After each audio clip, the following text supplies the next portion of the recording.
Αγαπητοί φίλοι, νέο επεισόδιο για το Podcast 19. Καλεσμένος είναι ο Χάρης Καφέτης. Ευχαριστώ. Καλώς ήρθατε στην εκπομπή μου. Σαφώς και κάνουμε πλάκα. Καλεσμένος σήμερα special, Ο Γιάννης Γκούσιος. Γεια σας, παιδιά.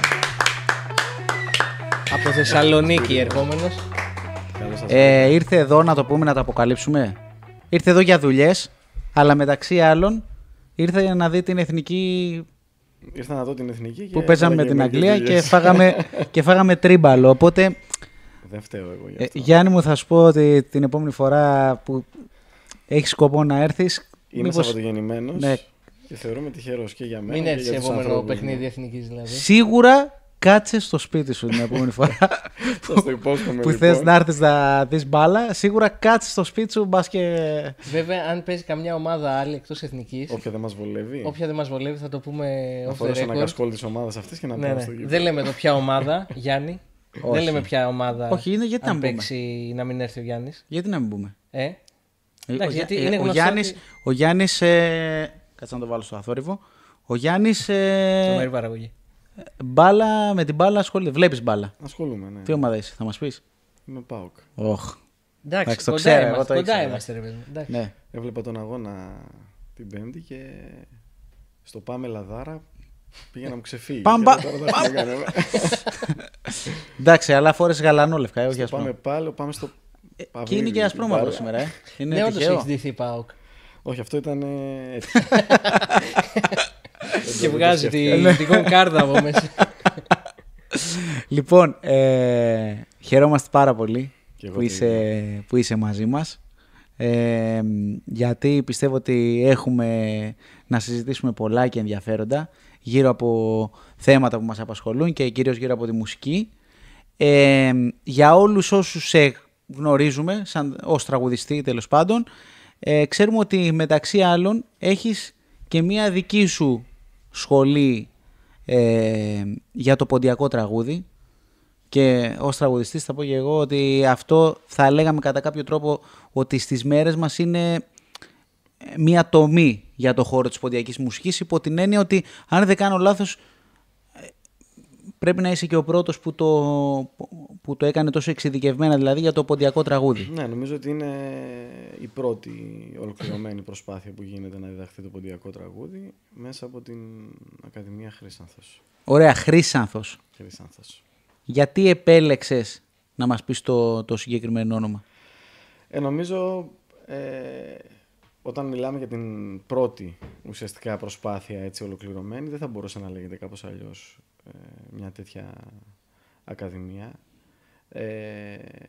Δεδομένου ότι ο Χρύσανθος είναι η σημαία μας, έτσι. Είναι το α και το ω για το ποντιακό τραγούδι. Νομίζω ότι όλοι πατήσαμε πάνω σε αυτόν. Οπότε δεν μπορεί να λεγόταν κάπως αλλιώς η πρώτη τουλάχιστον προσπάθεια. Θα μας πεις λίγα λόγια για τη σχολή, δηλαδή πού βρίσκεται? Ναι, βεβαίως. Βρίσκεται στο Κορδελιό, στη Θεσσαλονίκη εδρεύει. Η σχολή δημιουργήθηκε το 2017 και δημιουργήθηκε με σκοπό να μπορέσει κάποια στιγμή το ποντιακό τραγούδι να διδαχθεί με μια συγκεκριμένη μεθοδολογία. Γιατί όσο περνάνε τα χρόνια, όπως το βλέπουμε, οι παλαιότεροι φεύγουν από κοντά μας, οπότε τα νέα παιδιά θα πρέπει να έχουν ένα χώρο έτσι ώστε να μάθουν να τραγουδάνε σωστά το ποντιακό τραγούδι. Και επειδή, εντάξει, και εμείς δυσκολευτήκαμε, αλλά είχαμε τους παππούδες, ρωτούσαμε τι σημαίνει αυτό, τους ακούγαμε, εγώ άκουγα τη γιαγιά μου να τραγουδάει, τραγουδούσε υπέροχα.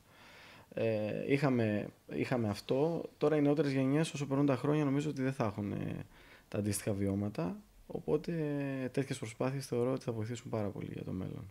Τι πιστεύεις ότι έχει αλλάξει σε σχέση με παλιότερα και πλέον υπάρχει η ανάγκη για σχολές σαν και τη δική σου ώστε να διδαχτεί είτε το τραγούδι είτε άλλα αντικείμενα? Νομίζω ότι είναι αυτό, τουλάχιστον στην παραδοσιακή μουσική, όσο περνούν τα χρόνια δεν υπάρχει πλέον το βίωμα που λέμε, βιωματική επαφή με την μουσική μας παράδοση, οπότε θα μου πεις τώρα η διδασκαλία μπορεί να το αντικαταστήσει? Δεν μπορεί να το αντικαταστήσει. Αυτό όμως δεν σημαίνει ότι δεν είναι και χρήσιμη. Θεωρώ δηλαδή ότι το ένα χρειάζεται το άλλο και όσο περνάνε τα χρόνια δεν θα υπάρχει σχεδόν καθόλου το βίωμα. Έτσι. Οπότε τι θα πρέπει να κάνουμε γι' αυτό? Όποιο δηλαδή παιδί δεν έχει βιώματα, δεν μπορεί να τραγουδήσει, θα πρέπει να βρεθεί ο τρόπος. Είναι η διδασκαλία, αλλά και μέσα από τις καταγραφές, από τις ηχογραφήσεις, γιατί σε όλη αυτή την προσπάθεια καθοδηγείς και τα παιδιά στο να ακούσουν συγκεκριμένα πράγματα, παλαιότερες ηχογραφήσεις κτλ. Γιατί στο σήμερα και με το διαδίκτυο και με όλες αυτές τις πληροφορίες που μπορούν να βρουν τα παιδιά, δεν είναι όλα σωστά ή αυτά που θα πρέπει, ας πούμε, να ακούσουν για να ξεκινήσουν στο ποντιακό τραγούδι. Εσύ πιστεύεις ότι διδάσκεται δηλαδή το ποντιακό τραγούδι ή είναι μια καθαρά βιωματική διαδικασία? Φυσικά και πιστεύω ότι διδάσκεται. Σε διαφορετική περίπτωση δεν θα έκανα μια τέτοια προσπάθεια. Απλώς παίζει πάρα πολύ σημαντικό ρόλο και το βίωμα. Δηλαδή και σε μαθητές μου που έχουν έρθει και μεγαλώσαν κοντά στον παππού και στη γιαγιά ή μιλούσαν στο σπίτι διάλεκτο, είχαν ακούσματα, τι βλέπω τη διαφορά. Υπάρχει διαφορά. Αυτό δεν σημαίνει όμως ότι και τα παιδιά τα οποία δεν έχουν το βίωμα δεν μπορούν να τραγουδήσουν ποντιακά ή ως ένα σημείο να φτάσουν στο να αποκτήσουν αυτό που λέμε το χρώμα, το ύφος, μέσα από τη διδασκαλία και από τις ηχογραφήσεις τις παλαιότερες που κατευθύνουν τα παιδιά να ακούνε. Απλώς, σίγουρα και το ξεκαθαρίζω αυτό, δεν μπορεί η διδασκαλία να αντικαταστήσει το βίωμα σε καμία περίπτωση. Ωραία, να περάσουμε στο διατάφτα για να μάθει και ο κόσμος. Mm-hmm. Πώς γίνεται ένα μάθημα στο ποντιακό τραγούδι? Δηλαδή εσύ τι μεθοδολογία ακολουθείς? Θα σας πω. Έχει διάφορα στάδια καταρχήν. Οι περισσότεροι μαθητές έρχονται και νομίζουν ότι απλά πάμε τώρα να τραγουδήσουμε. Δεν είναι αυτό. Θα πρέπει να ξεκινήσουμε με το κομμάτι της διαλέκτου. Να μάθουμε δηλαδή να μιλάμε σωστά τα ποντιακά. Δεν γίνεται μάθημα ποντιακής διαλέκτου και αυτό να το ξεκαθαρίσω. Δηλαδή η επαφή μας με τη διάλεκτο έχει να κάνει με τα τραγούδια, με το τι εμφανίζεται στα τραγούδια, αλλά και τα τραγούδια μας έχουν τόση ποικιλία σε φράσεις, σε λέξεις και νομίζω ότι και μέσα από τα τραγούδια μπορεί ένα παιδί να μάθει σε ένα καλό βαθμό την ποντιακή διάλεκτο.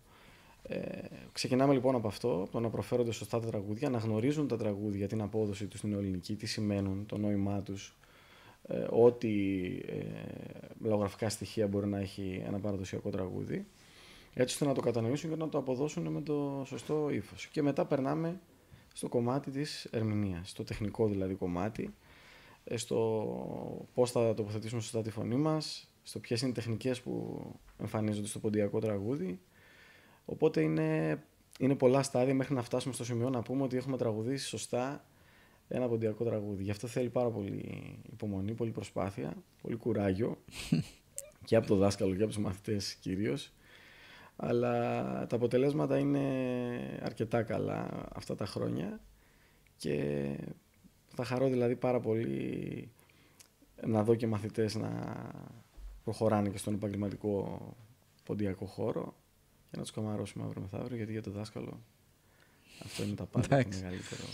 Πάνω σε αυτό που είπες πριν και για τα τεχνικά στοιχεία, είχαμε ένα debate τις προάλλες με ένα φίλο που λέγαμε σχετικά με τους παλιούς και τους καινούριους, ας πούμε, τη νέα γενιά. Ναι.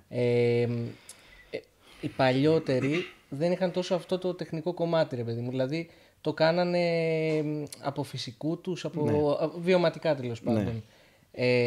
Και σήμερα καλός ή κακός, κατά μένα καλός, επειδή έχει μπει και σε μια ροή το θέμα της εκπαίδευσης, ασχολούμαστε και με τα τεχνικά στοιχεία και με αυτά. Γιατί υπάρχει αυτή η αναγκαιότητα σήμερα, πιστεύεις? Μάλλον πρέπει να υπάρχει αυτή η αναγκαιότητα να δίνουμε βάση στα τεχνικά στοιχεία ή απλά να μένουμε στο κομμάτι της μίμησης πιο πολύ? Όχι. Ουσιαστικά εμείς τι κάνουμε? Παίρνουμε τις καταγραφές και βλέπουμε τι κάνανε οι παλαιότεροι. Έτσι, ό,τι κάνανε οι παλαιότεροι δεν σημαίνει ότι ήταν και σωστό. Μπράβο, δηλαδή, αυτό θέλω να πω. Υπήρχαν και προβλήματα, ναι, προφανώς, γιατί δεν ήταν επαγγελματίες ή όλοι είχαν την ίδια μουσικότητα, την ίδια αντίληψη. Αλλά τα στοιχεία που παρουσιάζονται στην ποντιακή μουσική, στο τεχνικό κομμάτι προκειμένου για τη φωνή, εμείς τα παίρνουμε, τα αναλύουμε και προσπαθούμε να κάνουμε τα παιδιά να τα αποδώσουν. Γιατί και η ποντιακή μουσική έχει συγκεκριμένα χαρακτηριστικά. Έτσι και στο τεχνικό κομμάτι. Δεν χωράνε δηλαδή, κατά τη γνώμη μου, τα πάντα. ούτε ένας ερμηνευτής επειδή μπορεί να κάνει τα πάντα σημαίνει ότι ταιριάζει στο ποντιακό τραγούδι, στο ύφος της ποντιακής μουσικής. Οπότε θα έλεγα ότι εγώ λειτουργώ και γενικά και σαν ερμηνευτής, αλλά και στο πώς, ας πούμε, ποια είναι η συμβουλή μου στους μαθητές μου, περισσότερο αφαιρετικά στο κομμάτι αυτό. Το ότι μπορούμε δεν σημαίνει ότι γεμίζουμε ένα κομμάτι με τα πάντα. Έτσι, από εκεί και πέρα, εντάξει, δεν είμαι αρνητικός στο να προσθεθεί και ένα γύρισμα ή κάποια τεχνική, ας πούμε. Απλώς να μην το κομμάτι αλλάξει τελείως τρόπο, τελείως ύφος. Στο ποντιακό κοινό έχει απήχηση αυτό το εγχείρημα. Ποιες είναι οι μεγαλύτερες δυσκολίες που θα έλεγες ότι αντιμετωπίζεις? Ναι. Κοίτα, δεδομένου το ότι δεν υπάρχουν ώρες επιπλέον για άλλους μαθητές, θεωρώ ότι υπάρχει απήχηση, δηλαδή έχουμε μαθητές, ας πούμε, υπάρχει ζήτηση στο κομμάτι αυτό της διδασκαλίας. Τώρα δυσκολίες, να σου πω την αλήθεια, θεωρώ ότι το πιο δύσκολο κομμάτι ήταν το ότι δεν είχα να πατήσω κάπου εγώ. Ενώ στη διδασκαλία της ποντιακής λύρας, ας πούμε, από δασκάλους της γενιάς της δικής μας, υπήρχαν και παλαιότεροι δάσκαλοι όπου πήγαν αυτά τα παιδιά να διδαχθούν τη λύρα ή οποιοδήποτε άλλο όργανο. Οπότε είχαν δει περίπου πώς γίνεται ένα μάθημα, την μεθοδολογία, κάποιους τρόπους και εντάξει, από εκεί και πέρα ο κάθε δάσκαλος αποφασίζει τι κρατάει, τι αλλάζει κτλ.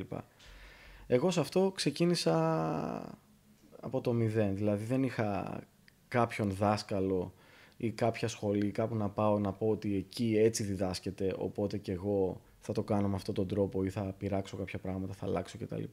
Αυτό ήταν η μεγαλύτερη δυσκολία. Και κάτι ακόμη το οποίο είναι πιο γενικό, έτσι, εντάξει, και νομίζω καλό είναι να το αναφέρουμε, είναι και το αντιμετωπίζω ακόμη και τώρα σε συζητήσεις ή ακούω απόψεις. Στο τελικά, αν διδάσκεται όχι το ποντιακό τραγούδι, είναι και αυτό μια δυσκολία που αντιμετωπίζω στον χώρο μας.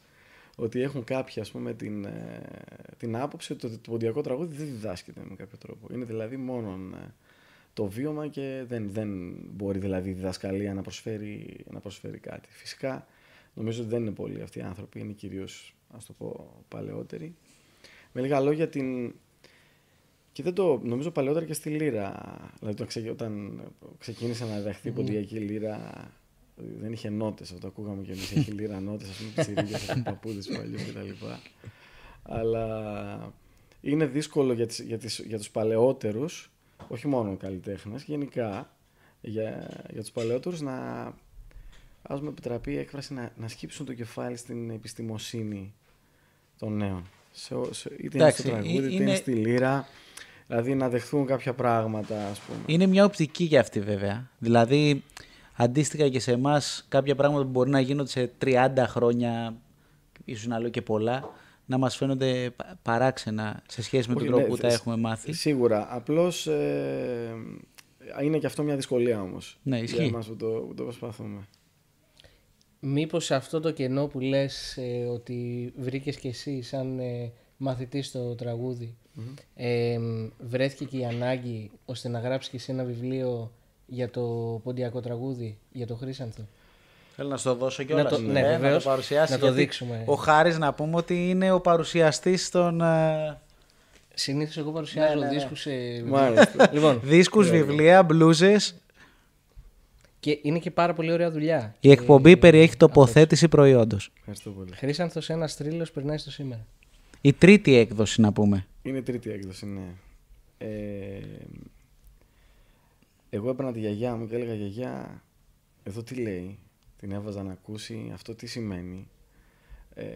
Ακριβώς όπως είπα και νωρίτερα, επειδή οι νεότεροι δεν θα την έχουν στα επόμενα χρόνια αυτή την πολυτέλεια. Ένα βιβλίο νομίζω ότι θα βοηθήσει πάρα πολύ. Αυτό το έκανες για δικό σου σκοπό, για τα μαθήματά σου ή όχι, στόχευες κάπου αλλού? Το βιβλίο εκδόθηκε πρώτα και μετά έγινε η Ακαδημία. Δηλαδή δεν έγινε το βιβλίο για την Ακαδημία. Το βιβλίο έγινε πρώτα. Μπορώ να πω ότι και η Ακαδημία ίσως πάτησε και πάνω με αφορμή δηλαδή το βιβλίο, που το βιβλίο νομίζω και στη σύγχρονη έτσι, ποντιακή μουσική δεν βλέπαμε πολλά πράγματα στο κομμάτι της βιβλιογραφίας ή σε κάτι αντίστοιχο. Ίσως έγινε και μια αρχή με αυτό το βιβλίο πριν από μερικά χρόνια για να γίνουν και άλλες προσπάθειες για το κομμάτι αυτό του να γραφτεί το κείμενο, οι αποδόσεις στην νεοελληνική, για να μπορέσουν δηλαδή οι νεότεροι να τα δουν. Οπότε έγινε με το στόχο αυτό. Οι επόμενες γενιές και γενικά στο κομμάτι του ποντιακού τραγουδιού, της διαλέκτου, των νοημάτων, αλλά και φυσικά για τον συγκεκριμένο άνθρωπο, έτσι. Για τον Χρύσανθο. Όπου παρατηρούμε ότι τα τελευταία χρόνια δεν τραγουδιέται το ίδιο τα τραγούδια του συγκεκριμένου ερμηνευτή. Γενικά δηλαδή του Χρύσανθου, ας πούμε, το έργο δεν είναι τόσο μπροστά όσο θα του άξιζε. Οπότε ίσως και με αυτό το βιβλίο για αυτόν τον άνθρωπο να υπάρχει, να ξέρουν τα παιδιά ποιος ήταν αυτός ο άνθρωπος, ποια ήταν το τραγούδι, ότι μας προσέφερε. Πάντως, επειδή το χρησιμοποιώ στα μαθήματα για τους μαθητές μου, ένας λόγος που το κάνω είναι γιατί πιστεύω ότι εκτός της σημασίας που έχει που γράφεται ένα βιβλίο για το Χρύσανθο, είναι γιατί πραγματικά ο Χρύσανθος μέσα από τη δισκογραφία του τραγούδισε όλους τους παραδοσιακούς σκοπούς. Οπότε είναι μια καλή βάση για κάποιον που θέλει να εστιάσει στο ρεπερτόριο και όχι μόνο φυσικά στο ποντιακό τραγούδι και στην ποντιακή λύρα και στην ποντιακή μουσική γενικότερα. Τώρα μου έρχεται μια ερώτηση που θέλω να σε ρωτήσω. Τρίτη έκδοση. Φαντάζομαι ότι υπήρξαν πράγματα που έλειπαν ή βελτίωσες ή έβαλες. Και αν υπάρχουν κι άλλα, δηλαδή που πρόκειται να βάλεις την τέταρτη έκδοση. Όχι, να μας πεις. Λείπαν απλά κάποια 4-5 τραγούδια τα οποία δεν τα είχα σαν καταγραφές εγώ. Και γίνανε και κάποιες διορθώσεις. Αυτά τι ήταν, δεν είχαν καταγραφεί στη δισκογραφία? Ήταν όχι, ηχογραφήσεις? Ήτανε, απλώς δεν τους είχα εγώ στο αρχείο μου και δεν τις έβρισκα και πουθενά στο διαδίκτυο. Και από εκεί και πέρα. Βινίλια δηλαδή. Ναι, βινίλια. Και από εκεί και πέρα ήταν και κάποια τραγούδια τα οποία τα είχε ο Χρύσανθος σε κάποιες σειρές, ποτπουρί που λέμε, όπου δεν ήμουν σίγουρος αν θα έπρεπε να μπουν στο βιβλίο ή όχι. Οι προσθήκες και οι αλλαγές είναι πολύ μικρές στις επόμενες εκδόσεις και νομίζω ότι σε κάθε βιβλίο στην πορεία γίνονται κάποιες τέτοιες παρεμβάσεις. Νομίζω ότι δεν χρειάζεται. Πόσοι άνθρωποι βοήθησαν για αυτό το βιβλίο? Δηλαδή είναι κάτι που το πήρες επόμου και το έφερες εις πέραση? Δηλαδή ποιοι άνθρωποι ας πούμε βοήθησαν? Αν όχι με ονόματα, τι έκαναν, ας πούμε? Στο κομμάτι της φιλολογικής επιμέλειας, στο κομμάτι του πώς θα γραφτεί η ποντιακή διάλεκτος, υπήρχαν άνθρωποι οι οποίοι βοήθησαν σε αυτό το κομμάτι. Τώρα δεν θα ήθελα να αναφερθώ γιατί δεν θέλω να ξεχάσω κανένα. Με διακρίσεις. Αλλά σίγουρα δεν ήταν μια δουλειά που την ολοκλήρωσα χωρίς καμία βοήθεια. Έτσι. Όχι απλά είχα βοήθειες και πολύ σημαντικές κιόλας. Και στο μουσικό κομμάτι και στο κομμάτι της ποντιακής διαλέκτου των αποδόσεων, σε όλα αυτά. Να σε πάω λίγο ξανά σε σένα και να σε ρωτήσω τι είναι το τραγούδι για σένα. Είναι λίγο κοινότυπη ερώτηση, αλλά για τον καθένα έχει ένα νόημα στη ζωή του. Και ο καθένας απαντάει και διαφορετικά. Ακριβώς. Και πότε κατάλαβες εσύ ότι θες να ασχοληθείς αποκλειστικά με αυτό και επαγγελματικά? Εγώ σε αυτό θα απαντήσω κοινότυπα και θα σας πω ότι το τραγούδι είναι η ζωή μου. Και όταν το λέω αυτό, το λέω έχοντας στο μυαλό μου το Γιάννη να μην τραγουδά. Δηλαδή, αν δεν τραγουδώ, δεν ζω. Έτσι, είναι κάτι πάρα πολύ σημαντικό για μένα και είναι και ένας τρόπος έκφρασης, έτσι, όλων όσων έχω βιώσει, βιώνω, μηνύματα που θέλω να περάσω, αλλά με μια φράση είναι αυτό. Γιατί και από πολύ μικρός ασχολούμαι με το ποντιακό τραγούδι. Οπότε είναι πραγματικά όλη μου η ζωή. Δηλαδή από τότε που θυμάμαι τον εαυτό μου τραγουδάω. Ξεκίνησα με λύρα στην αρχή, όπως περισσότεροι. Αυτή θα ήταν η επόμενη μου ερώτηση. Δεν έκατσα πάρα Μήπως ξεκίνησες και σαν χορευτής? Ήμουνα και χορευτής στην Εύξηνο Λέσχη Σερών. Μήπως ήσουν και 4 χρονών όταν ξεκίνησε το 4 δεν ήμουνα, όχι. Ήμουνα 9 χρονών όταν ξεκίνησα να τραγουδάω. Άργησες, εντάξει. Πήγα πρώτα για λύρα, ήρθε ο αδερφός μου να δει και κατευθείαν... Ο αδερφός είναι μεγαλύτερος. Είναι 4 χρόνια μεγαλύτερος. Ήρθε σε ένα μάθημα και τελείωσε. Μετά συνέχισε ο αδερφός μου στη λύρα. Ναι. Και εσύ? Εγώ απλά είχα πάρα πολύ τα ακούσματα της γιαγιάς. Και ο παππούς μου έπαιζε λύρα, αγγείων, έφτιαχνε και λύρες. Αλλά η γιαγιά μου, όπως σας είπα, τραγουδούσε υπέροχα και πάντοτε, ακόμη και τώρα δηλαδή, τη φωνή της την ακούω στα αυτιά μου. Μου έλεγε δύστιχα, όταν ξεκινούσε ο αδερφός μου να χωρίζει κάποιους σκοπούς, πάνω στο σκοπό, πες αυτό το δύστιχο, πες εκείνο το δύστιχο. Ξεκινούσα και εγώ σιγά σιγά να τραγουδάω και μάλιστα ντρεπόμουν και από τη γιαγιά μου. Δηλαδή τη θυμάμαι που ερχόταν να με κρυφακούσει όταν τραγουδούσα. Και έτσι, εντάξει, υπήρχαν τα βιώματα δηλαδή από το χωριό και από τους παππούδες. Και από πολύ μικρή ηλικία, από 9 χρονών. Εσύ λύρα όμως δεν συνέχισες. Συνέχισες λύρα? Συνέχισα και λύρα, ναι, για κάποια χρόνια. Έφτασα μέχρι ένα σημείο, αλλά ποτέ δάσκαλος δεν ποιος ήταν εκεί? Στη λύρα ο πρώτος δάσκαλος και των δυο μας ήταν ο Μάκης ο Γαργαϊτίδης, ο οποίος ήταν ο λυράρης της Ευξήνου Λέσχης Σερών και στη συνέχεια στο Λάζο τον Ιωαννίδη.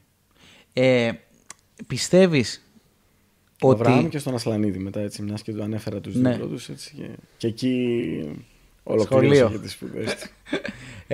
Πιστεύεις ότι ένας τραγουδιστής χρειάζεται να έχει στοιχειώδεις γνώσεις της ποντιακής λύρας όσον αφορά την τεχνοτροπία τουλάχιστον, δηλαδή στο πώς να τραγουδάει? Νομίζω πως ναι, βοηθάει. Και δεν θα σου το πω τόσο σε μένα, όσο στους μαθητές μου. Βλέπω δηλαδή παιδιά τα οποία έρχονται για το ποντιακό τραγούδι, αυτοί οι οποίοι παίζουν λύρα προχωράνε διαφορετικά σε σχέση με τα παιδιά τα οποία απλά τραγουδάνε. Δεν παίζουν δηλαδή καθόλου λύρα. Θεωρώ ότι το να έχεις, ας πούμε, στοιχειώδεις γνώσεις ή να είσαι και ακόμη καλύτερος να παίζεις δηλαδή λύρα, βοηθάει πάρα πολύ στο τραγούδι. Όπως θεωρώ ότι και ένα παιδί το οποίο έχει ξεκινήσει με το τραγούδι, τραγουδάει, αν θα πάει αργότερα κάποια στιγμή να μάθει και λύρα, θα του είναι τα πράγματα πολύ πιο εύκολα. Ναι. Επίσης, ξέρεις, και βυζαντινή μουσική έχεις κάνει. Ναι. Αυτό αντίστοιχα σε βοήθησε στο τραγούδι το ποντιακό, δηλαδή τεχνικές ή... Τεχνικά κυρίως, και γι' αυτό πήγα Τετάρτη Δημοτικό, ξεκίνησα την βυζαντινή μουσική. Στο σπίτι είχατε ακούσματα, ας πούμε, ακούγατε? Όχι. Και ποτέ δεν ανέβηκα και σε αναλόγιο, δηλαδή ανέβηκα με το δάσκαλό μου, πηγαίναμε δηλαδή στο αναλόγιο, να έχω εγώ δικό μου. Δεν ήμουν καθόλου καλός σε λειτουργική τυπικό κτλ. Στη βυζαντινή μουσική πήγα για να βοηθηθώ στο ποντιακό τραγούδι στην πραγματικότητα. Και μπορώ να πω ότι με βοήθησε σε ένα σημείο στο κομμάτι κυρίως των διαστημάτων, της τεχνικής, αλλά δεν είχα ποτέ το ύφος αυτό, δεν ασχολήθηκα δηλαδή με τη βυζαντινή μουσική. Αλλά τη διδάσκω και τώρα τη βυζαντινή μουσική, μου αρέσει πάρα πολύ. Απλώς δεν ασχολήθηκα με αυτό, δηλαδή να ανέβω σε κάποια αναλόγια. Και δεν γινόταν και από άποψη πρακτική, γιατί με το ποντιακό τραγούδι, με τις μετακινήσεις, τα ξενύχια, τις εμφανίσεις, τώρα πρέπει να πας την Κυριακή του πρωί στο αναλόγιο. Μετά το συνδυάζεις σερί. Θα ήταν πάρα πολύ δύσκολο. Ξέρεις, νιώθω ότι υπάρχει λίγο, τώρα μου πείτε και εσείς οι δύο που ασχολείστε και οι δύο με βυζαντινή, υπάρχει λίγο ένας, δεν ξέρω αν είναι μύθος ή όχι, αλλά υπάρχει ένα στερεότυπο ότι όλοι οι τραγουδιστές που ασχολούνται με τη βυζαντινή τους βοηθάει απαραίτητα πάρα πολύ στη τεχνική, στον τρόπο τραγουδίσματος. Δηλαδή μπορεί ο άλλος έχει κάνει βυζαντινή μουσική και τραγουδάει pop. Πόσο σε επηρεάζει, ξέρω εγώ. Τι να πω, στο κομμάτι του παραδοσιακού τραγουδίου σίγουρα βοηθάει η βυζαντινή μουσική. Ναι. Δηλαδή εγώ θα έλεγα ότι είναι και μια φυσική απαραίτητο. Ναι. Βοηθάει στο κομμάτι της αντίληψης. Και ο καθένας πώς θα αξιοποιήσει τις γνώσεις του ή τι θα εφαρμόσει από όλα αυτά πάνω στο τραγούδι. Είναι πολύ σχετικό αυτό για τον κάθε ερμηνευτή. Κάποιος τώρα που τραγουδάει pop, ας πούμε, όπως λες, αν νομίζω ότι βοήθησε τη βυζαντινή μουσική, βοηθάει περισσότερο στο κομμάτι της αντίληψης. Γιατί προσωπικά μιλώντας, που στην αρχή μόνο έψαλνα αποκλειστικά, όταν πήγα να τραγουδήσω, να ευχαριστημάτε, το λέγαμε και πριν τώρα στα παρασκήνια για πλάκα, ότι όταν ξεκίνησα να τραγουδάς, ήταν σαν να έψελνες. Και πράγματι αυτό είναι. Εγώ είχα Δηλαδή, το αντίθετο έψελνε. πρόβλημα στις σπουδές μου. Δηλαδή, εμφανιζόμουν στην επιτροπή για να δώσω εξετάσεις. Και ήταν σαν να τραγουδάς. Ήταν σαν να ναι, δηλαδή έψελνα, ας πούμε, και μου λέγανε ότι έχεις το ύφος αυτό. Κάποια τεχνικά στοιχεία, δηλαδή τοποθέτηση, εκφορά, είναι διαφορετικά στη Βυζαντινή. Είναι άλλο, ναι. Αλλά παίρνεις την αντίληψη και τη γνώση. Αυτό. Μας απάντησε και ο Γιάννης. Ναι. Σας ευχαριστώ. Να είσαι καλά. Θα κάνουμε μια εκπομπή για τη Βυζαντινή. Ναι, όχι, όντως, γιατί είναι καλό θέμα. Να πάμε λίγο και στη δισκογραφία και στη μουσική σου διαδρομή ως τραγουδιστής. Έχει μείνει. Ευχαριστώ. Το είπε πριν και ο Γιάννης. Λοιπόν, δεν ξέρω, θες να αρχίσεις εσύ? Ναι. Έχεις ολοκληρώσει 3-4, πόσες? 4 προσωπικές δισκογραφικές δουλειές. Θέλω 4 CD, έτσι, ολοκληρωμένες. 4 CD, 4 άλμπουμ. Να το μιλήσουμε με τη γλώσσα της εποχής. Θέλω με μία λέξη να περιγράψεις το κάθε ένα. Ναι. Θες να επιχειρηματολογήσω και σε αυτό? Όχι. Με μία λέξη, ναι, και άμα. Ναι, γιατί όχι. Να το συζητήσουμε. Η πρώτη και τον τίτλο να μας λες. Η πρώτη μου προσωπική δισκογραφική δουλειά ήταν το Φίλε μας Μελένιον. Η οποία έγινε το 2007, την επιμελήθηκε ο Μιχάλης ο Καλιοτζίδης και η οποία μας άνοιξε τις πρώτες, ας το πω, πόρτες στον ποντιακό χώρο. Άρα τώρα μία λέξη πόρτα. Μία λέξη για αυτή τη δουλειά θα έλεγα ότι ήταν ενθουσιασμός. Δηλαδή αν θα το συνδύαζα έτσι και με τα συναισθήματά μας, ήταν ο ενθουσιασμός. Η πρώτη μου προσωπική δισκογραφική δουλειά. Και μάλιστα και με την επιμέλεια του Μιχάλη του Καλιοτζίδη, ο οποίος εγώ άκουγα πάρα πολύ τα αυθεντικά του πόντου. Λάτρευα και λατρεύω το Λαφαζανίδη. Οπότε ήθελα πάρα πολύ αυτόν τον άνθρωπο για την πρώτη μας δισκογραφική δουλειά και έδωσε ο Θεός και τα καταφέραμε. Η δεύτερη ήταν το Άμον Άγγελος. Εκεί τώρα μια λέξη θα έλεγα ίσως πειραματισμός, γιατί ήταν η πρώτη δουλειά στην οποία πήραμε περισσότερο τον έλεγχο στα χέρια μας. Δηλαδή δεν την αφήσαμε σε έναν άνθρωπο όλη την, και το κομμάτι των στίχων, της σύνθεσης τραγουδιών κτλ. Οπότε νομίζω το πειραματισμός θα τέριαζε περισσότερο. Η τρίτη δισκογραφική δουλειά είναι τη Αγάπη στο Φως. Τώρα εκεί θα έλεγα καθιέρωση. Δηλαδή με εκείνο το τραγούδι και με εκείνη τη δουλειά μπορώ να πω ότι πατήσαμε πολύ καλά στο ποντιακό χώρο. Γιατί αυτό είναι και το πιο γνωστό από τα τραγούδια τα οποία έχουμε δισκογραφήσει. Νομίζω ότι αγαπήθηκε από τον κόσμο. Και η τελευταία είναι το Θάμαν. Τώρα εκεί τι να πω. Θα πω ωριμότητα. Να πω και άλλη μία, να πω και ατυχία, γιατί με το που τη βγάλαμε ήρθε ο COVID. Ναι. Οπότε θα ξέρετε ότι για να μπορέσεις να τρέξεις μια δουλειά όπως θέλεις, θα πρέπει να μπορείς και να εμφανίζεσαι, να έχεις την επαφή με το κοινό. Οπότε εκείνη η δουλειά είχε αυτή την ατυχία. Παρ' όλα αυτά έχει τραγούδια τα οποία και από εκεί αγαπήθηκαν και εντάξει, απλώς αυτό με το που βγήκε ήρθε ο COVID και δεν μπορέσαμε να την χαρούμε, ας το πω, όσο θα θέλαμε. Πιστεύεις στην αναγκαιότητα του άλμπουμ έναντι του single? Γιατί το άλμπουμ νομίζω ότι το προτιμάς και εσύ σαν καλλιτέχνης, τουλάχιστον από αυτά που έχεις βγάλει στο σύνολο μέχρι τώρα. Ναι. Γιατί εντάξει, καλός ή κακός, λιγοστεύει το άλμπουμ σαν στο εμπόριο. Στο άλμπουμ απλά μπορείς να δώσεις μια πιο ολοκληρωμένη εικόνα του ποιος είσαι. Είτε είναι διαδικτυακό το άλμπουμ, μια συνολική δουλειά, είτε CD, που εντάξει και εμείς τότε όταν βγάζαμε το πρώτο CD 2007 που βγήκε, ακόμη τα CD παίζανε. Τώρα πλέον όλα στικάκια, ψηφιακά, στις πλατφόρμες του διαδικτύου. Νομίζω απλά ότι θα την προτιμούσα, παρότι έχω κάνει και single. Απλώς όσο περνούν τα χρόνια και για τους νεότερους, ίσως το να κάνεις μια ολοκληρωμένη δουλειά χρειάζεται πολύ περισσότερη υπομονή, κόπο και προσπάθεια, και ίσως τα single είναι κάτι πιο εύκολο, το οποίο μπορεί να σου φέρει και μια πιο γρήγορη, ας το πω, αναγνωρισιμότητα. Δηλαδή είναι πιο εύκολο, ας το πω, το να κάνεις ένα single, αλλά σίγουρα θα προτιμούσα μια ολοκληρωμένη δισκογραφική δουλειά κι εγώ. Ωραία. Στην πορεία σου καλλιτεχνικά, έχεις επιλέξει να επενδύσεις σε μια σταθερή ομάδα, σε σταθερούς συνεργάτες. Και ένας από αυτούς είναι και ο αδερφός που είπαμε λίγο πριν, ο Αβραάμ, ο οποίος παίζει λύρα. Να μας πεις και κάτι πιο προσωπικό. Μπορεί κάποιος να συνεργάζεται με τον αδερφό του ή άτομα, αν πιστεύεις και πιο γενικά να το πάμε, από τον στενό του οικογενειακό κύκλο επαγγελματικά? Και ποιο είναι το μεγαλύτερο θετικό και το μεγαλύτερο αρνητικό αυτής της συνεργασίας? Λοιπόν,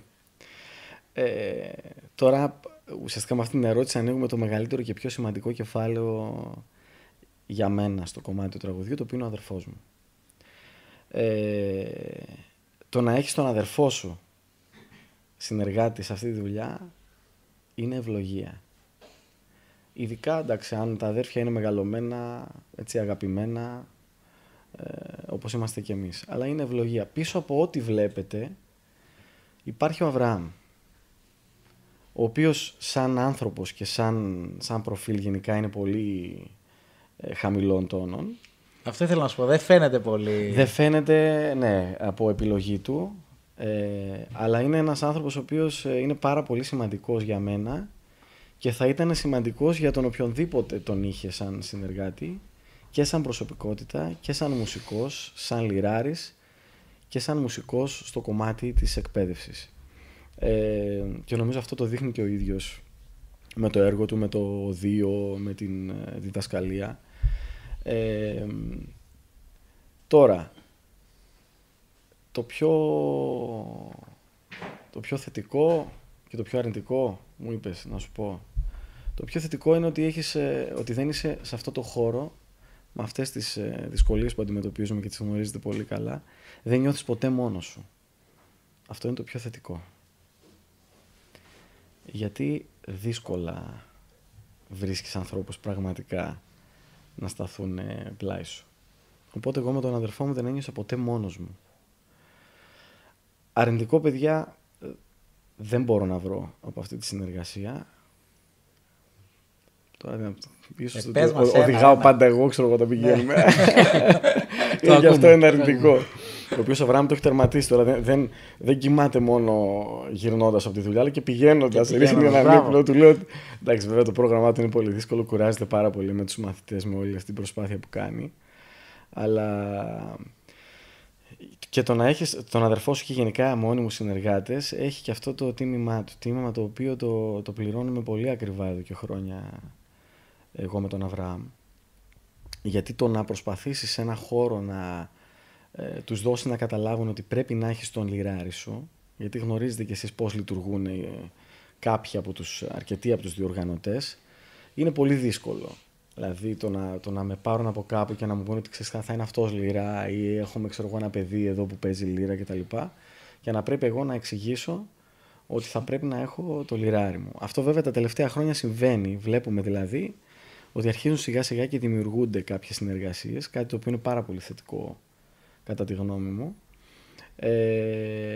Είτε να έχεις το λιράρι σου, είτε ακόμη καλύτερα να έχεις και τους μουσικούς σου. Όπου και εκεί με τον Αβραάμ εδώ και χρόνια προσπαθούμε να επιλέγουμε συγκεκριμένους ανθρώπους, όχι πάντα και απόλυτα, αλλά στις περισσότερες από τις εμφανίσεις μας προσπαθούμε να έχουμε τους ανθρώπους που θέλουμε, και το οποίο το κάνουμε εδώ και αρκετά χρόνια. Απλώς, όπως σας είπα, αυτό έχει και το τίμημά του. Το θέμα είναι τι θες να κάνεις, τι στόχους θέτεις. Δεν μας ενδιαφέρει ποτέ η ποσότητα με τον Αβραάμ. Προτιμώ δηλαδή να εμφανιστώ 10 φορές λιγότερο, αλλά όταν θα εμφανιστώ, να εμφανιστώ όπως θέλω εγώ. Ναι. Τώρα η λύρα τι είναι για τον τραγουδιστή, που και αυτό ας πούμε τα τελευταία χρόνια βλέπω ότι έχει πει, τα πάντα του είναι. Δεν γίνεται δηλαδή να... Κάποτε μας λέγανε παλιοί ότι δεν ρωτούσαν ποιος τραγουδάει, ποιος παίζει λύρα ρωτούσαν πρώτα. Ναι. Έτσι, ο λυράρης είναι τα πάντα για τον τραγουδιστή. Οπότε απλά αυτό έχει και το, όπως σας είπα, και το τίμημά του, το οποίο είναι και πολύ ακριβό θα έλεγα. Απλώς δεν μας απασχολεί. Προτιμώ δηλαδή ο άλλος να ακούσει τον Γιάννη πραγματικά, έχοντας κάνει την προσπάθεια αυτή με τις δισκογραφίες μας, τις παραγωγές μας κτλ. Από το να πάω και να πω ότι θα δουλέψω περισσότερο, αλλά αυτό που θα ακούσει το κοινό δεν θα είναι πραγματικά ο Γιάννης. Αυτή η σταθερότητα στις συνεργασίες σου πιστεύεις επιδράει και στην συνείδηση του κοινού, δηλαδή ότι αποτυπώνεται καλύτερα στο κοινό και το θέλει και το ίδιο το κοινό? Όσο περνούν τα χρόνια νομίζω ναι. Δηλαδή όσο αρχίζει να καθιερώνεσαι σιγά σιγά, νομίζω ναι. Δηλαδή πλέον δεν χρειάζεται να το επισημάνω αυτό. Όποιος θα με πάρει τηλέφωνο στις περισσότερες περιπτώσεις γνωρίζει ότι κάπως έτσι θα εμφανιστούμε. Εντάξει, δεν είναι απόλυτο βέβαια αυτό. Δηλαδή να πω ότι έχουμε με τον Αβραάμ συζητήσει και έχουμε πει ότι στην πορεία μας στην ποντιακή μουσική θέλουμε και κάποιες άλλες συνεργασίες. Έτσι. Απλώς με συγκεκριμένους ανθρώπους που θέλουμε πραγματικά να συνεργαστούμε. Έτσι και ο Αβραάμ έχει συνοδεύσει άλλους τραγουδιστές και εμένα με έχουν συνοδεύσει άλλοι λιράριδες. Απλώς το με ποιον λιράρι θα συνεργαστώ είναι κάτι το οποίο θα το επιλέξω εγώ. Το ίδιο και ο Αβραάμ. Εσύ θέτεις τους όρους κοινώς. Ακριβώς. Να σε πάω τώρα κάπου αλλού, γιατί εδώ και κάποια χρόνια ασχολείσαι επισταμένα και με το στίχο, που γενικά το θέμα της γλώσσας της ποντιακής διαλέκτου είναι ένα απονεμένο ζήτημα πραγματικά. Πώς προέκυψε αυτή η ενασχόληση, δηλαδή αν προέκυψε από ανάγκη ή από κάτι άλλο, και μια πιο κέρια σημαντική ερώτηση, αν πιστεύεις ότι, και πιο γενική ίσως, αν πιστεύεις ότι μπορεί κάποιος σήμερα να κάνει ποίηση, πεζογραφία ή στιχουργική σε μια γλώσσα που δεν τη μιλάει. Ναι. Από πολύ μικρός με τη γιαγιά ό,τι δύστιχα μου έλεγε τα έγραφα, προσπαθούσα να τα καταλάβω και έτσι μου δημιουργήθηκε μια αγάπη με το κομμάτι αυτό του στίχου. Δηλαδή θα έλεγα ότι είμαι ερωτευμένος με τον ποντιακό στίχο, με το λόγο, με την ποντιακή διάλεκτο. Ένα τραγούδι δηλαδή αν δεν έχει στίχο, κείμενο, όσο ωραία μελωδία και να είναι, όσο ωραία δουλειά και αν έχει γίνει στην ενορχήστρωση, στα παίξήματα ή οτιδήποτε, δεν μπορεί να μ' αγγίξει. Το πρώτο δηλαδή που θα κοιτάξω θα είναι το κείμενο. Γι' αυτό και προσπάθησα και προσπαθώ να γράφω τραγούδια και για να εκφραστώ εγώ, να γράψω δηλαδή αυτό που αισθάνομαι, αλλά και γιατί μου αρέσει πάρα πολύ όλο αυτό. Το πώς θα μπορέσω να γράψω ένα δύστιχο και να πω αυτό που θέλω να πω. Δηλαδή είμαι ενθουσιασμένος όταν ακούω και από άλλους στιχουργούς τραγούδια τα οποία είναι συγκλονιστικά, δηλαδή λέω πώς το έγραψα αυτό και θαυμάζω και πάρα πολλούς δηλαδή, που δεν ξέρω αν θα μπορέσουμε ποτέ κάποια μέρα να γράψουμε κι εμείς έτσι ποντιακό στίχο, αλλά είμαι ερωτευμένος με αυτό, μου αρέσει πάρα πολύ το να γράφω τόσο που δεν το φανταζόμουν δηλαδή ότι θα το βάζα πλάκι στο κομμάτι του τραγουδιού. Δηλαδή άμα με ρωτάς σ' αρέσει περισσότερο να τραγουδάς ή να γράφεις, δυσκολεύομαι να απαντήσω. Δηλαδή πλέον τα έχω πλάι-πλάι. Ενώ ξεκινώντας ήταν μόνο το τραγούδι. Στην πορεία όμως έχω αγαπήσει πάρα πολύ και αυτό το κομμάτι. Τώρα, δεν μου φαίνεται και πολύ λογικό, να σας πω την αλήθεια, το να γράψει κάποιος χωρίς να μιλάει την ποντιακή διάλεκτο. Απλά θα πω καλύτερα εγώ χωρίς να τη γνωρίζει. Γιατί σίγουρα μπορεί κάποιος να τη γνωρίζει, αλλά να μην τολμάει να τη μιλήσει. Το έχω παρατηρήσει και αυτό. Κάποιος δηλαδή τα καταλαβαίνει, τα γνωρίζει, μπορεί να γράψει, αλλά όταν του μιλάς, σαν να μην είναι εξοικειωμένος με το να τη μιλήσει την ποντιακή διάλεκτο. Κάτι το οποίο επίσης είναι πρόβλημα. Δηλαδή, ακόμη και στον καλλιτεχνικό χώρο δεν δεν γνωρίζω πολλούς ή δεν ακούω πολλούς και παλαιότερους ακόμη που θα μιλήσουν ποντιακά. Υπάρχουν κάποιοι που το κάνουν, ας πούμε, αλλά δεν το βρίσκω πολύ λογικό. Δηλαδή νομίζω ότι θα πρέπει για να γράψεις ποντιακό στίχο ή ποίηση ή οποιοδήποτε κείμενο να τη γνωρίζεις και να τη μιλάς, την ποντιακή διάλεκτο. Εσύ την γλώσσα τη μιλούσες, τη διάλεκτο, δηλαδή μέσα στην οικογένειά σας μιλούσατε? Ναι. Και ακόμη και τώρα συμβαίνει αυτό. Όσο ζούσαν οι παππούδες μου, μόνον ποντιακά στο χωριό. Και όχι μόνον και οι παππούδες μου και οι νεότεροι στο χωριό, ακόμη και τώρα, δηλαδή θείοι μου και παιδιά και στην ηλικία τη δική μου που θα μιλήσουμε ποντιακά. Τα ποντιακά τα έμαθα όπως την ελληνική, δηλαδή μέσα από το σπίτι. Δηλαδή κάποια μέρα μιλούσα και ποντιακά. Εντάξει, φυσικά λέξεις υπήρχαν που δεν τις γνώριζα, ρωτούσα κτλ. Αλλά δεν μπορώ να πω δηλαδή ότι έκατσα και κάποιος μου είπε, μου μάθε να τα μιλάω. Σε ρωτάω γιατί, για παράδειγμα, σε πολλούς μουσικούς ή τραγουδιστές εμπροκειμένου που ασχολούνται με το ποντιακό τραγούδι, μαθαίνουν να καταλαβαίνουν πρώτα ή και να μιλάνε αργότερα μέσα από τα τραγούδια. Για παράδειγμα, και εμείς στην οικογένεια μου δεν μιλούσαμε καθόλου ποντιακά. Ναι. Όχι. Δεν τα ήξερα. Δηλαδή ποντιακά άρχισα να καταλαβαίνω και τώρα δειλά-δειλά να μιλάω. Το να γράψεις όμως είναι πολύ πιο δύσκολο. Μέσα από τα τραγούδια. Καλά, το να γράψω δεν το διανοούμε. Κάνω προσπάθειες, αλλά οκ. Μα αυτό κάνουμε και στα μαθήματα. Δηλαδή τα παιδιά μέσα από το τραγούδι μαθαίνουν την ποντιακή διάλεκτο και είναι και στόχος και το να πάμε παρακάτω. Το η διάλεκτος δηλαδή να παραμείνει ζωντανή, να μπορούν να την γνωρίζουν, να περάσει στις επόμενες γενιές. Έτσι. Απλώς το να γράψεις ποντιακό κείμενο νομίζω ότι θέλει πολύ περισσότερη προσπάθεια. Δηλαδή να φτάσεις και στο σημείο να την γνωρίζεις πάρα πολύ καλά και να την μιλάς.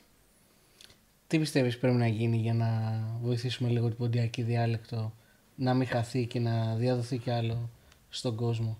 Εντάξει, γίνονται προσπάθειες νομίζω. Αυτό όπως το μαθήματα που γίνονται ποντιακής διαλέκτου από συλλόγους, το τραγούδι και τη μουσική γενικά τη θεωρώ πάρα πολύ, πολύ σημαντικό κεφάλαιο στο να περάσει και η διάλεκτος στις επόμενες γενιές. Δηλαδή μέσα από τη μουσική και από το τραγούδι νομίζω ότι είναι δηλαδή, ακόμη πιο... Δηλαδή για ένα νέο το να καθίσει σε ένα θρανείο και να πάει να μάθει την ποντιακή διάλεκτο σε ένα μάθημα ποντιακής διαλέκτου ίσως δεν είναι τόσο, ας το πω, ελκυστικό όσο μέσα από τα τραγούδια. Ναι. Αλλά αυτές οι προσπάθειες γίνονται, μπορούν να γίνουν και ακόμη περισσότερες από τους ανθρώπους που ειδικεύονται σε αυτό, γιατί εγώ δεν είμαι έτσι φιλόλογος, ούτε είμαι δάσκαλος ποντιακής διαλέκτου κτλ. Υπάρχουν άνθρωποι και νέοι κιόλας που το κάνουν πάρα πολύ καλά αυτό και τους οποίους μπορούμε και εμείς να συμβουλευτούμε έτσι, πάνω στα τραγούδια. Απλά νομίζω ότι μέσα από το τραγούδι θα μπορούσε και συμβαίνει έτσι, να περάσει δηλαδή. Υπάρχει μια μεσότητα. Ναι, να θέσω και ένα πιο εξειδικευμένο ερώτημα. Βλέπουμε από πολλούς δημιουργούς που ασχολούνται με το στίχο τη σημερινή εποχή να χρησιμοποιούν πολλές εντός εισαγωγικών νεοποντιακές λέξεις ή εκφράσεις μέσα στα τραγούδια. Ναι. Αυτό για σένα προσωπικά μιλώντας είναι κάτι μεμπτό ή όχι? Καλό θα ήταν να μην υπάρχει καμία για να παραμείνει ατόφια, ας το πω. Αλλά θεωρώ παράλληλα ότι είναι και αδύνατο. Δηλαδή όταν ζούμε στο σήμερα και μιλάμε και την ελληνική συνάστρεφό μας κτλ. Θεωρώ ότι όχι μόνο σήμερα, εδώ και δεκαετίες έχουν περάσει και λέξεις ή εκφράσεις οι οποίες χρησιμοποιούνται στην ελληνική ή έχουν χρησιμοποιηθεί και με άλλο νόημα, ας το πω. Και αυτό το έχω κάνει και εγώ. Δεν σας κρύβω και δέχτηκα και επιθέσεις. Εννοείς να έχω χρησιμοποιήσει κάποια λέξη, ας πούμε, η οποία ή μια φράση που να σημαίνει κάτι άλλο ουσιαστικά ή στην ποντιακή θα έπρεπε να το πεις κάπως αλλιώς. Αλλά εντάξει. Και σε λιθοβόλησαν. Όλα καλά. Όλα για καλό. Όλα για καλό γίνονται. Εντάξει. Αυτό ήταν όμως, αυτό που λες τώρα, ας πούμε, το έκανα και εγώ. Το έκανες, πιστεύεις τώρα ότι έκανες λάθος ή είναι κάτι που χρειάζεται να διορθώσεις ή όχι? Το έκανα κανένα 2 φορές. Τη μία ήταν λάθος. Όλοι κάνουμε λάθη και καλό είναι να παραδεχόμαστε. Ναι, αυτό θέλω να σε ρωτήσω τώρα. Ότι, ρε παιδί μου... σε μια άλλη περίπτωση γνώριζα ότι δεν ήταν έτσι. Απλά η φράση αυτή είχε περάσει χρόνια. Ναι. Χρόνια πριν. Δηλαδή νομίζω ότι το άκουγα κιόλας να το λένε και δικοί μας, να τη χρησιμοποιούν αυτή στην καθημερινότητά τους, την έκφραση αυτή. Γενικά στις δημιουργίες σου κάνεις αυτοκριτική, δηλαδή υπάρχουν πράγματα που λες ότι αυτό θα ήθελα να το κάνω διαφορετικά ή... Νομίζω ότι δεν γίνεται να μην κάνεις την αυτοκριτική σου ή να μην, μόνο αυτοκριτική, να μην έχεις κάνει λάθη, να μην αναθεωρείς. Δεν θα πας παρακάτω, δεν γίνεται αυτό. Όποιος δεν το κάνει αυτό νομίζω ότι το αυτομαστίγωμα το λεγόμενο. Θα παραμένει στάσιμος. Εγώ νομίζω ότι σε αυτό είμαι λίγο παραπάνω, ας το πω, υπερβολικός. Και ο Αβραάμ είναι αυτός που ισορροπεί πάντα τις υπερβολές. Νόμιζα που σε μαστιγώνει. Όχι. Όταν με βλέπει να αυτομαστιγώνομαι, προσπαθεί λίγο να με εμψυχώσει, ας το πω. Αλλά πρέπει να κάνουμε την αυτοκριτική μας, πρέπει να αναγνωρίζουμε τα λάθη μας, πρέπει να προχωράμε παρακάτω. Πόσο μάλλον εμείς, δηλαδή να έρθω εγώ να σας πω εδώ ότι ασχολούμαι με το ποντιακό τραγούδι από 9 χρονών, όπως σας είπα. Έτσι που ξεκίνησα να τραγουδάω, έτσι από τα 15 και μετά περισσότερο επαγγελματικά. Και δεν έχω κάνει λάθη. Ναι. Σαν παιδί, σαν έφηβος, σαν νέος, ακόμη και τώρα. Ποιος δεν έχει κάνει λάθη? Υπάρχει κάποιος στον ποντιακό χώρο, μιας και σε αυτόν ανήκουμε, είτε καλλιτέχνης είτε που θα σου πει ότι εγώ δεν έχω κάνει κανένα λάθος ή καμία λάθος επιλογή. Το θέμα είναι να το αναγνωρίζουμε και να πηγαίνουμε παρακάτω. Ακούγεται πολύ απλό αυτό, δεν είναι απλό καθόλου, αλλά πρέπει να γίνεται. Ωστόσο, για να το κλείσουμε εδώ, επειδή όταν σου είπα ότι σε λιθοβόλησαν, είχα στο νου μου αυτή τη φράση που λέει ο αναμάρτητος πρώτος στο λίθο βαλέτο. Πιστεύεις ότι στην νοοτροπία του χώρου υπάρχει αυτή η τακτική, να το πω έτσι, η λογική, στην πρώτη στραβή που κάνει κάποιος να τον κατακεραυνώνουμε, ας πούμε? Όχι μόνο του ποντιακού χώρου, υπάρχει γενικά αυτό, το ζούμε. Έχει κριτικές και κριτικές. Ωραία, και έχει σημασία από ποιον γίνονται και έχει σημασία για ποιο σκοπό γίνονται. Και το πώς γίνονται. Και το πώς γίνονται. Ναι. Δηλαδή αυτό που λέω άλλος, εγώ το λέω στα ίσια. Αυτό δεν σημαίνει ότι πρέπει να γίνεις και αγενής όμως. Ναι. Μπορείς να πεις την αλήθεια, αλλά χωρίς να προσβάλλεις τον άλλον. Έτσι δεν είναι? Γιατί στο κάτω-κάτω μειώνεις τον ίδιο στον εαυτό. Ή μπορεί, ας πούμε, αν δεν θες κάποιον άνθρωπο να του κάνεις, ας πούμε, σε εισαγωγικά κακό, γιατί στην πραγματικότητα, εντάξει, ή μπορεί να πηγαίνεις για καλό και να βγαίνεις σε κακό, αν αυτό το πράγμα το κάνεις και δημόσια. Δηλαδή, αν πραγματικά εγώ ενδιαφέρομαι για τον Γιάννη ή για τον Χάρη ή για οποιονδήποτε, μπορώ να τον πάρω τηλέφωνο και να του πω ότι κοίταξε να δεις εκεί έτσι και έτσι. Γιάννη, μέσα και από την ενασχόληση με το έργο του Χρήσανθου, έχει υπάρξει σύγκριση γενικά μεταξύ των δυο σας? Σε μικρότερη ηλικία, λόγω και της υψηλότερης, στο πω, παιδικής φωνής, κάποιοι με λέγανε για Χρυσανθάκη τότε στα ξεκινήματά μου. Εντάξει, νομίζω εμένα μου ακούγεται αστείο αυτό. Δηλαδή, όποιος προσπαθήσει να συγκρίνει εμένα ή τον οποιονδήποτε ερμηνευτή με τον Χρήσανθο, πολύ απλά δεν έχει ιδέα ποιος ήταν πραγματικά ο Χρήσανθος. Τώρα, λόγω της αγάπης μου για αυτόν τον ερμηνευτή και του βιβλίου ή της Ακαδημίας, γιατί δεν το έχω κρύψει άλλωστε ότι ήταν και αποτελεί το ίνταλμά μου, έτσι. Τον άνθρωπο τον οποίον θαύμαζα από μικρό παιδάκι σαν ερμηνευτή. Λόγω αυτού, ίσως κάποιοι άνθρωποι μας έχουν συγκρίνει. Σε καμία περίπτωση πάντως, δηλαδή εμένα μου ακούγεται αστείο το να συγκρίνεις τον οποιονδήποτε με τον Χρύσανθο.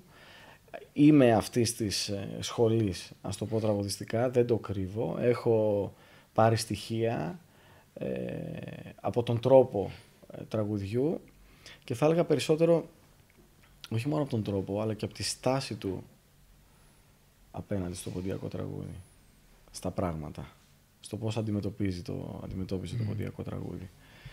Κάτι το οποίο νομίζω ότι λείπει και στις μέρες μας. Δηλαδή προσωπικότητες οι οποίες θα εμπνεύσουν σαν προσωπικότητες.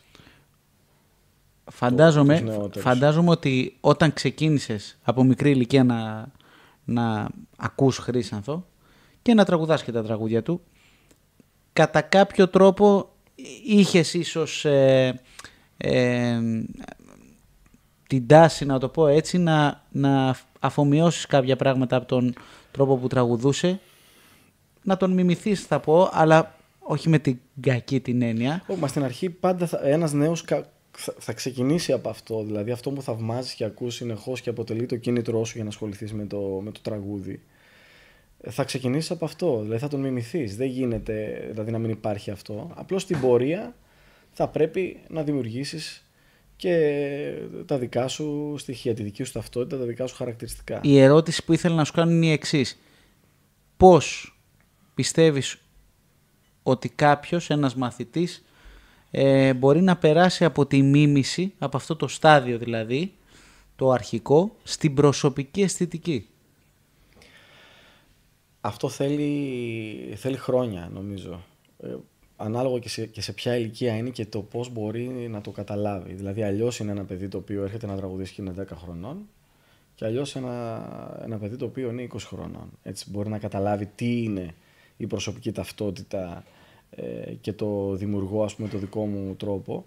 Νομίζω πάντως ότι η προσωπικότητα προκύπτει μέσα από τη δημιουργία. Θα πρέπει δηλαδή να προσπαθήσει να κάνει δικά του πράγματα ο κάθε ερμηνευτής, είτε στο κομμάτι του ρεπερτορίου, είτε στο κομμάτι των τρόπων, να πειραματιστεί, να βρει. Και αυτό είναι και το καλό του μαθήματος, ότι δεν θα το κάνει και ανεξέλεγκτα. Όταν δηλαδή κάτι ξεφεύγει από το ύφος, γιατί πολλοί νέοι ερμηνευτές δεν μπορούν να το ξεχωρίσουν αυτό, μαθητές. Εκεί κάνει καλό, νομίζω, το μάθημα, στο ότι θα πας σε κάτι δικό σου, αλλά με προσοχή. Πάντως η προσωπικότητα νομίζω ότι προκύπτει από τη δημιουργία. Να σε ρωτήσω και κάτι άλλο τώρα, όχι πάνω σε αυτό, επειδή είσαι και ένας αρκετά ενεργητικός άνθρωπος και στα social media και επενδύεις και στην εμπορική σου εικόνα. Κατά πόσο είναι αναγκαίο σήμερα για έναν καλλιτέχνη να αντιμετωπίσει και το θέμα του marketing και της αυτοπροβολής για τη δουλειά του? Νομίζω στις μέρες μας είναι απαραίτητο, ειδικά και με το διαδίκτυο, είναι πάρα πολύ σημαντικό. Απλώς, δηλαδή το να έχεις, βέβαια δίνουμε πάρα πολύ το βάρος σε αυτό και χάνουμε την ουσία.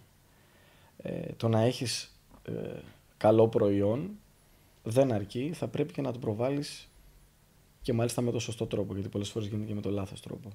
Συχνά βλέπουμε δηλαδή να έχουμε κάτι καλό και να μην προβάλλεται όπως πρέπει, ενώ κάτι άλλο το οποίο δεν είναι τόσο καλό να έχει μεγαλύτερη απήχηση. Οπότε παίζει ρόλο το να το προβάλλεις και να το προβάλλεις με το σωστό τρόπο. Ναι. Και ακόμη κι αν δεν έχει την απήχηση το προϊόν, το καλό σε σχέση με το όχι τόσο καλό, ποιοτικό, να παραμείνεις πιστός στο καλό. Θα μας πεις καμιά ιστορία έτσι από τα παλιά? Το Χρύσανθο τον έχεις γνωρίσει? Το γνώρισα, ναι. Βέβαια ήμουν πολύ μικρός και πολλές φορές λέω μακάρι να ήμουν λίγο μεγαλύτερο σε ηλικία, να μπορούσα να πω. Αυτός είχε ακούσει για το Χρυσανθάκι που λέγανε? Μου έχουν πει άτομα που τον γνώριζαν από την Πολύχνη που έμενε, ότι τους είχε αναφέρει ότι είναι ένα παιδάκι στις Σέρρες που τραγουδάει τα τραγούδια μου. Αυτό. Τώρα, τότε δεν υπήρχε φυσικά, όταν εγώ ήμουν μικρός, ούτε Facebook, YouTube, όλα αυτά. Οπότε ξέρεις, από στόμα σε στόμα, και φυσικά τα παιδιά ήταν και πολύ λίγα τότε που ήταν στην επαρχία που τραγουδούσαν. Αλλά ναι, και έχω εμπειρίες. Εντάξει, με τον Χρύσανθο την πρώτη φορά που τον είδα από κοντά Είχε έρθει να καθίσει στο τραπέζι μας, γιατί ο πρώτος μας δάσκαλος ήταν ο αντιπρόεδρος του Ξύνου Λέσχης Σερών τότε, ο Γιώργος Αλεξανδρίδης, ο έμνηστος, ο οποίος ήταν πολύ φίλος του Χρήσανθου και ήρθε να καθίσει ο Χρήσανθος κοντά μας. Τώρα, όταν εγώ αυτόν τον άνθρωπο τον άκουγα, τον θαύμαζα, δηλαδή σαν παιδί ήμουνα ξετρελαμένος, ας πούμε, μαζί του. Όταν ήρθε και κάθεσε κοντά μας, είχα χάσει τη γη κατά τα πόδια μου. Απλά δεν ήμουν πολύ μικρός, δεν μπορούσα δηλαδή να του ρωτήσω πράγματα, να πάρω στοιχεία. Θυμάμαι όμως ότι ήταν πάρα πολύ ευγενικός, πολύ καλός. Και μάλιστα τότε, επειδή από τότε έγραφα κάποια αντίστοιχα για να τα θυμάμαι, είχα κάνει καμιά 20 τραγούδια, ας το πω έτσι, μικρό τετράδιο, και το είχα πάρει μαζί μου για να το δείξω. Ήταν τραγούδια δικά του. Και μάλιστα είχε πει ότι έτσι τα τραγούδια μου δεν τα έχω γραμμένα ούτε εγώ. Δηλαδή, ότι μπράβο σου, ρε παιδί μου, μικρέ, που τα γράφεις έτσι με τη σειρά κτλ. Συνέχισε, είσαι στο σωστό δρόμο. Αυτές ήταν οι κουβέντες του. Και άλλη μια φορά που έχασα τη γη κατά από τα πόδια μου ήταν στο χώρο των φοιτητών της Θεσσαλονίκης, όπου είχαμε εμφανιστεί 2 συνεχόμενες χρονιές με τον Αβραάμ, όταν ήμουν και πάλι πάρα πολύ μικρός, 12-13 χρονών. Όπου, εντάξει, τώρα το πιάνω λίγο από την αρχή. Όταν πηγαίναμε τότε στη Θεσσαλονίκη για να τραγουδήσουμε, φανταζόμουν τη Θεσσαλονίκη ως την Μητρόπολη, που ήταν και η Μητρόπολη στα ποντιακά. Δηλαδή, περνούσαμε, ας πούμε, το Δερβαίνι και η καρδιά μου θα έσπαγε όταν πρόκειται να τραγουδήσω κάπου, ας πούμε. Ξέρεις, γιατί είχαμε τις ηχογραφήσεις και από τα μαγαζιά και νομίζαμε ότι, ας πούμε, έμπαινε σε ένα μαγαζί και έλεγες έτσι είναι από μέσα. Ξέρεις, που τα άκουγες στην κασέτα, ας πούμε, ή οπουδήποτε. Και θυμάμαι, είχαμε πάει, πάρκαρε ο πατέρας μου και άκουγα τον Αραματάν να κάνει ήχο τότε στο χώρο των φοιτητών, και μόλις άκουγα το Αγγείο και που κάναν ήχο, ξέρω εγώ, μια χρονιά ήμασταν με τον Αραματάν, τον Αμαραντίδη, τον Γιάννη τον Κουρτίδη, άκουγες αυτούς τους ανθρώπους να κάνουν ήχο και πριν μπω καν εκεί πέρα μέσα, η καρδιά μου θα έσπαζε από το άγχος που θα έπρεπε, ας πούμε, στην αρχή να βγω να κάνω ένα πρόγραμμα εγώ. Τη δεύτερη χρονιά θα ερχόταν και ο Χρήσανθος, ήταν στην Αυλαία. Θα ερχόταν για ένα πρόγραμμα στο χώρο του φοιτητών και θα ξαναέφυγε. Και την ώρα που ανέβαινε εκεί τα σκαλιά, εκείνη την ώρα θυμάμαι και το τραγούδι που τραγουδούσα το εμπροπή στο Ίντζαν Γιαγκουλεύκεται. Είχαμε τελειώσει το πρόγραμμά μας και κάναμε έτσι μερικά εμπροπής. Και μόλις μπήκε μέσα, θυμάμαι ότι έκανε αυτή την κίνηση του μπρος-πίσω στον προπής, ας πούμε, για λίγα δευτερόλεπτα και προχώρησε. Και λέω στον αδερφό μου, θέλω, σταμάτα, τελείως το πρόγραμμα. Δεν ήρθε ο Χρήσανθος. Δεν μπορούσα, ας πούμε, να τραγουδήσω μπροστά του. Αλλά σκηνικά και με αυτές τις γενιές έχουμε πάρα πολλά. Δηλαδή, δεν μπορώ να παραλείψω, ας πούμε, τη γνωριμία μου με τον αείμνηστο Θεόδωρο τον Παυλίδη στη ΣΕΡ, στην Αμπέλα, όπου πήγαμε εμείς για να τον ακούσουμε. Και πάλι ο Γιώργος Αλεξανδρίδης, ο δάσκαλός μας πήγε στο τραπέζι για να τον γνωρίσουμε. Και λέει, τα παιδιά είναι παιδιά του συλλόγου, ο Γιάννης τραγουδάει, ο Αβραάμ παίζει λύρα. Επιτόπου στο Πατάρι κατευθείαν ο Παυλίδης. Θα βγείτε τώρα να κάνετε πρόγραμμα. Μας ανέβασε χωρίς, δηλαδή μας έδωσε χώρο κατευθείαν χωρίς να μας είχε ακούσει ποτέ. Δηλαδή από τις καλύτερες εντυπώσεις, και με τον Αμαραντίδη τραγουδήσαμε και μαζί. Ο αείμνηστος ο Γιάννης ο Καλπατσινίδης ήταν από το χωριό μας που έπαιζε Αγγείο. Ναι. Και σε ένα χορό θα έβγαινε με το Αγγείον, ήρθε η ώρα να βγει με το Αγγείον, ο Γιάννης ο Καλπατσινίδης μαζί με τον Αμαραντίδη. Και την ώρα που ετοιμάζονται να βγουν, εγώ είχα κάνει το δικό μου πρόγραμμα και προφανώς περιμένω, δεν περίμενα να βγω, περίμενα να βγω μετά με τον αδερφό μου ξανά ίσως κάποια στιγμή και μου λέει, έλα, δεν θα ανέβεις να τραγουδήσουμε μαζί με το... Δηλαδή δεν με ξεχώρισε, ας πούμε, εκείνη τη στιγμή. Και ένα σκηνικό που θυμάμαι ακόμη στο χωριό, είχε έρθει σε ένα γάμο ο έμνηστος ο Γιώργος Κουσίδης, φοβερός καλλιτέχνης εκείνη την εποχή, και τραγουδούσε όλη νύχτα. Έπαιζε και τραγουδούσε όλη νύχτα. Εμείς βέβαια τι παίζαμε, 2-3 τραγούδια παίζαμε τότε, ήμασταν πολύ μικροί. Και πήγε της νύφης ο πατέρας και τον είπε, ρε παιδί μου, αν θες, ξέρω εγώ, να σε ξεκουράσουν, παιδί μου, 2 παιδιά εδώ που τραγουδάνε, και λέει, όχι, θα συνεχίσω. Δεν μας άφησε να τραγουδήσουμε. Φυσικά, εντάξει, δεν νομίζω, δηλαδή, ούτε καν ήμασταν έτοιμοι, νομίζω, τότε να εμφανιστούμε. Αλλά αυτό που κρατώ είναι ότι όλη νύχτα έπαιζε και τραγουδούσε και δεν ήθελε να τον ξεκουράσουν. Ξέρεις τι θέλω να σε ρωτήσω τώρα με αυτά που μας λες. Υπήρχαν στο σύνολο της καλλιτεχνικής σου πορείας, από μικρός που ξεκίνησες, υπήρχαν άνθρωποι που σε βοήθησαν και που θα ήθελες να τους ευχαριστήσεις δημόσια, με ονόματα? Πέρα από τους δασκάλους μας, όπως ο συγκεκριμένος άνθρωπος, ο Γιώργος Αλεξανδρίδης και οι δάσκαλοι του αδερφού μου που τους αναφέραμε και νωρίτερα, να μας βοήθησε κάποιος ουσιαστικά, θα σου πω όχι. Και θα σου πω ότι ό,τι κάναμε με τον Αβραάμ, το κάναμε μόνοι μας, με τη δική μας προσπάθεια, με το δικό μας κόπο, και βασισμένοι στο ισχυρό μας βίωμα. Τώρα, αν θες, αυτό ήταν και ο λόγος που μέχρι και σήμερα είμαστε τόσο δεμένοι. Αίμα και υδρότα που λέμε. Κλάψαμε μαζί, αγωνίες μαζί, άγχος τρελό. Οπότε όλο αυτό, γι' αυτό το λόγο μας δένει και με τον Αβραάμ. Γιατί σαν παιδιά δεν είχαμε κανέναν να μας βοηθήσει. Ούτε ήμασταν στο χώρο ή κάποιος άνθρωπος δικός μας, ας πούμε, να βρίσκεται στο χώρο αυτό. Ξεκινήσαμε σαν 2 παιδιά από τις Σέρρες και κατεβήκαμε να μπούμε σε ένα χώρο που δεν έμπαινε ούτε καρφίτσα. Και λέει ο αδερφός μου ότι αυτό δεν είναι από την προσπάθεια και από τον κόπο το δικό μας, αυτό είναι Θεού δουλειά. Μόνον έτσι θα γινότανε. Και το πιστεύω και εγώ αυτό. Όταν εμείς παλεύαμε για να κάνουμε το πρώτο βήμα, κάποιοι άλλοι ξεκινούσαν από το 5ο βήμα. Και αυτό είναι η υπερηφάνεια μας με τον αδερφό μου και αυτό μας κρατάει δεμένους. Ότι ό,τι καταφέραμε, το καταφέραμε μόνοι μας. Και συνεχίζουμε με αυτό το σκεπτικό να δουλεύουμε και να προσπαθούμε για αυτό που αγαπάμε. Εγώ να σε ρωτήσω τώρα τι περιμένουμε το επόμενο διάστημα από σένα. Είδηση να βγάλουμε. Θέλουμε είδηση. Δηλαδή. Να τη βγάλουμε. Ετοιμάζω 2 βιβλία και το αναφέρω εδώ αυτό πρώτη φορά, τα οποία είναι έκπληξη, δεν θα σας πω ακριβώς τι... Το ένα, πες μας τουλάχιστον το ένα. Το ένα, λοιπόν, θα σας πω το ένα.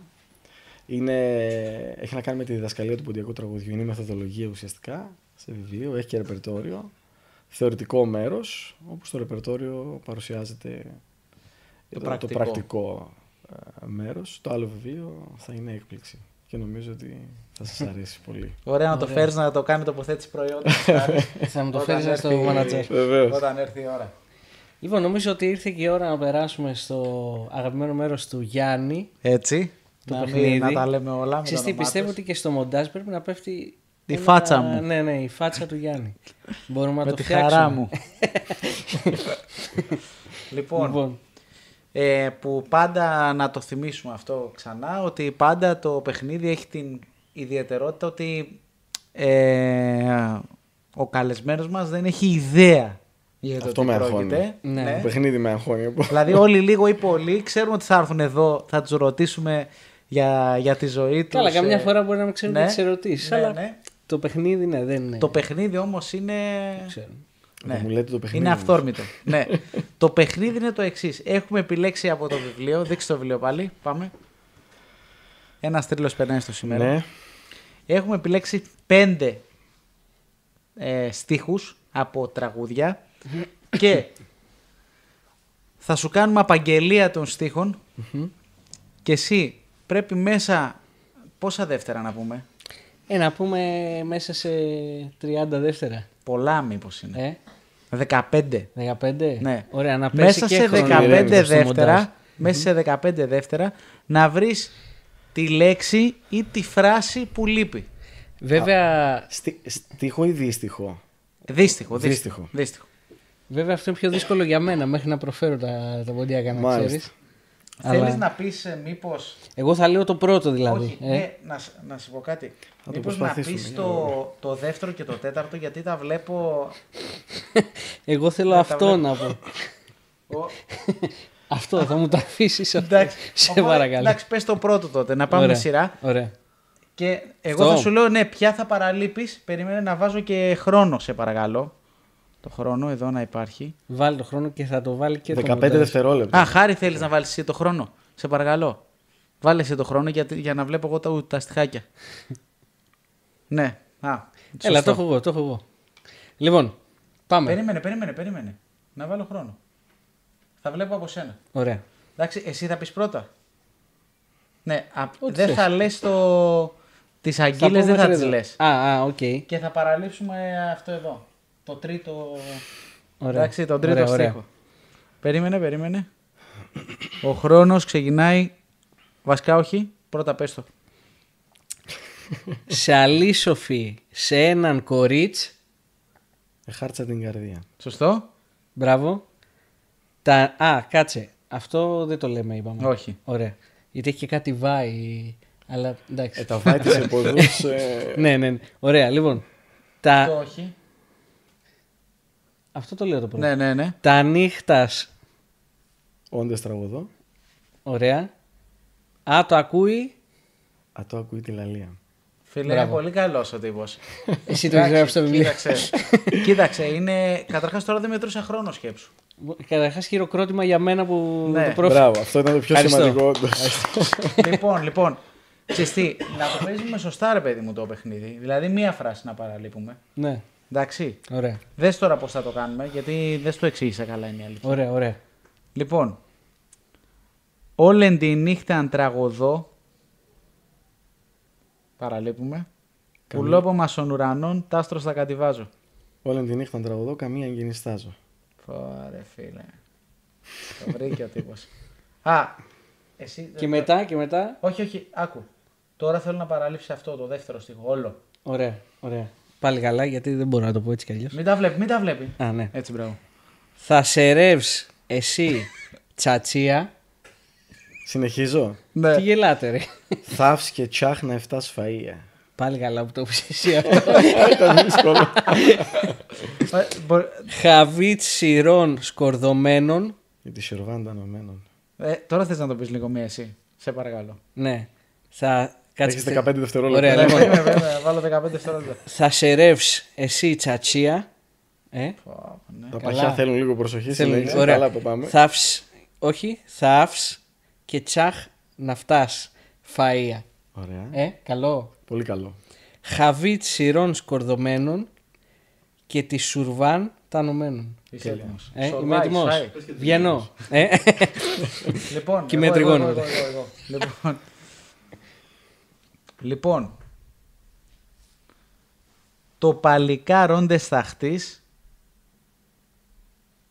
Κατάσχισον οξέαν.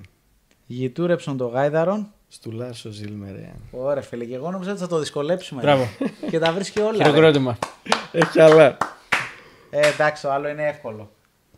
Πες το και το εύκολο. Ίσως την πατήσω και Πατρίδα Μαραεύος.